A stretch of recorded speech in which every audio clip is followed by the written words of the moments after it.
പലരുടെയും മാനസാന്തരങ്ങൾ വൈകുന്നത് എന്തുകൊണ്ടാണ്? മാനസാന്തരത്തിന് വേണ്ടി പ്രാർത്ഥിക്കുന്നവര് മാനസാന്തരപ്പെട്ടിട്ടില്ലാത്തത് കൊണ്ടാണ്. അതൊരു പ്രധാനപ്പെട്ട കാര്യമാണ്. അതായത് നമ്മൾ പറയുകയാണ് ഈ കെട്ടിയോന് മാറ്റം വരണം. ഈ കെട്ടിയോന് മാറ്റം വരണമെന്ന് പറയുന്ന ഭാര്യയ്ക്ക് ഒത്തിരി കാര്യങ്ങളിൽ മാറ്റം വരാനുണ്ട്.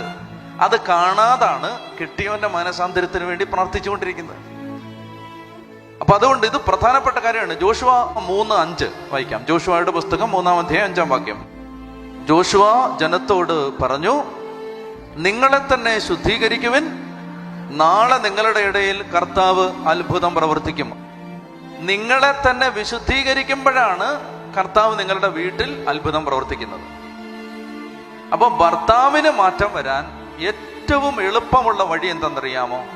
എല്ലാ അർത്ഥത്തിലും ഭാര്യ തന്നെ വിശുദ്ധീകരിക്കുക.